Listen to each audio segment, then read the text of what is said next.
G'day everybody, Simon here, Explosive Action. Today we're going back to the roots of this channel and taking a look at 6 direct-to-video action films from the 2010s that you should watch.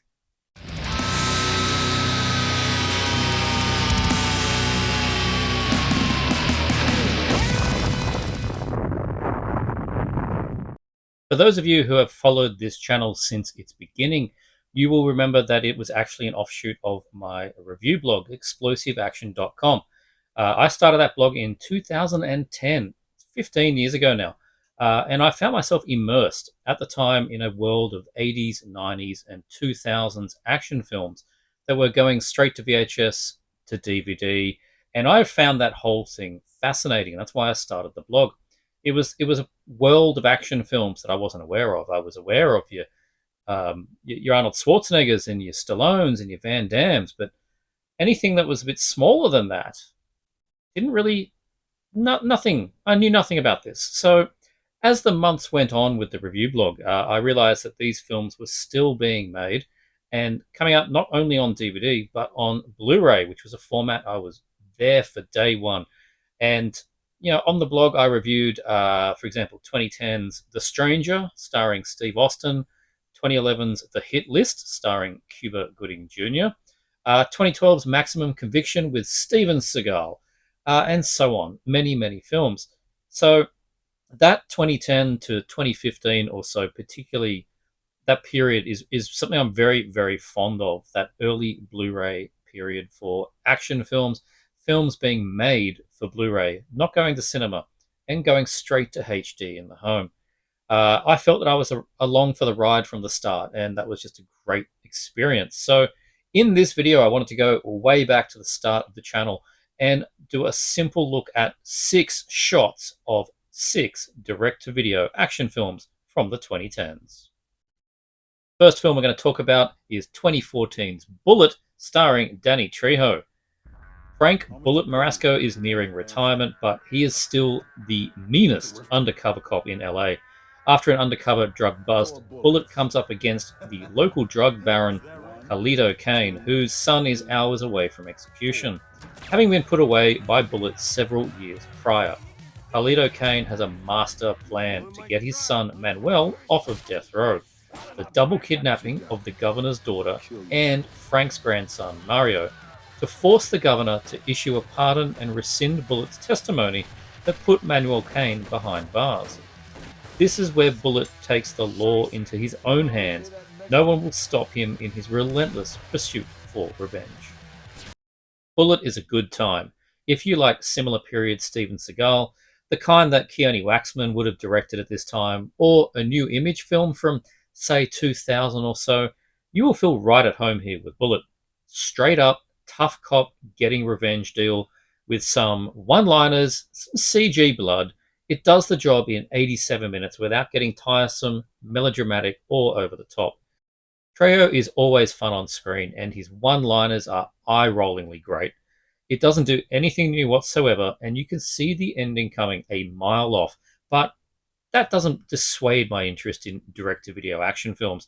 I want sometimes an easy watch, something that holds my interest, gives me smackdowns, gives me shootouts. In that regard, Bullet provides. You want to play chicken? Raze from 2013. Awakening after being abducted, Jamie, played by Continuum's Rachel Nichols, finds herself in a concrete bunker. She soon discovers that she is not alone. She and Sabrina, fellow abductee played by Zoe Bell, both soon realize that they are in a modern-day Colosseum, where, along with 48 other women, they are condemned to kill each other in combat in order to protect their own loved ones and to entertain a paying audience. Raze is produced by and stars New Zealand stuntwoman and actress Zoe Bell, and is a sublime vehicle for her action talents and her physique. This is a tense, brutal, and completely visceral film.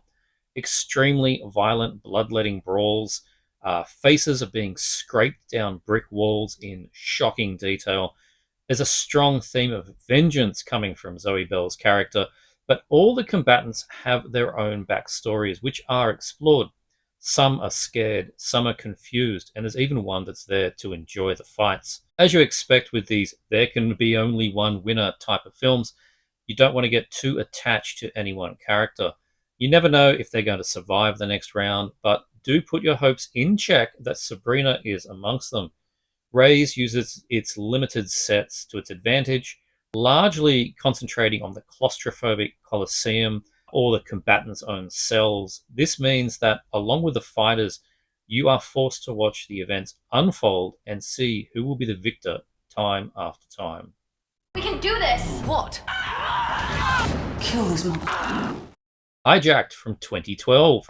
UFC legend and the expendable star Randy Couture is Paul Ross, a tough as nails government agent on the trail of an international crime syndicate known as the Tribe. But when the Tribe hijacks a private luxury jumbo jet belonging to the world's richest industrialist, they demand $2.73 billion exactly, or they will begin killing passengers. Amongst the hostages are the tycoon's new assistant and her ex-fiancé, Ross. Look, overall, Hijacked is kind of tepid. The acting is a bit ropey. It takes nearly half the running time to get started, but I still had a lot of fun with this one. Its big screens of Hollywood operating system data transports, obligatory hostage executions, over-the-top bad guy threats. There is a certain charm to 2010's direct-to-video Blu-ray era action films. Before it all became made for Netflix, it certainly has a bigger budget than, say, 2020's Money Plane. Hijacked is part executive decision, part Passenger 57, and has quite the cast of meathead tough guys on either side of the good guy, bad guy line. Vinnie Jones, Craig Fairbrass, Holt McCallany, Dominic Purcell with his Australian accent shining through. Randy uses his brawn far more than his brain, with punches to the head very commonplace in this film. The usual tropes are all here, even down to cutting the wire before the bomb countdowns to zero. Sometimes that's all I need from this kind of film. And that's not to say that Hijack didn't bring something of its own to the Die Hard on a Plane subgenre. This is definitely the first time that I have seen literal carload of terrorists unload in the back of an airborne plane. And definitely look out for that twist that personally I didn't see coming. Six Bullets from 2012. Veteran mercenary Samson Gall, played by Jean-Claude Van Damme, he knows that in the heat of battle, every bullet counts. He retired from combat when his actions resulted in the deaths of helpless victims, but now he is the last hope for a desperate father, that's mixed martial artist Andrew Faden, played by Joe Flanagan, and his wife Monica Ann Louise Plowman, both of them from the Stargate franchise, whose teenage daughters have been kidnapped by a child smuggling ring. Together, this trio will stop at nothing to tear apart a vile network of criminals that prey upon the innocent. A little longer than it perhaps needs to be, Six Bullets is still a very strong and gritty revenge-for-hire action film. JCVD is in really top form, as is both Joe Flanagan and Anna Louise Plowman, who get a decent portion of the action as well as the leading blokes do. Samson is grappling with his sordid past through alcohol, yet still manages to take out pedophile ring members with inventive traps and ploys. There's rocket launchers, grenades used as bombs, countless rounds of ammunition fired to rescue an innocent teenage girl. Six Bullets has that desaturated, shot in the 2010s Eastern European movie look to it, which I think actually works in its favour, given the topics that are being explored. It's quite confronting and often repulsive in shining a light on the horrible underworld, starting with the opening monologue. So, with that in mind, it is fantastic to see everybody that deserves it receiving their comeuppance.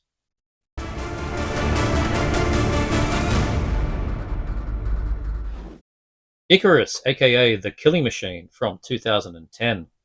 Dolph Lundgren is Edward Genn, an unreliable divorced father working for an investment company, but he wasn't always.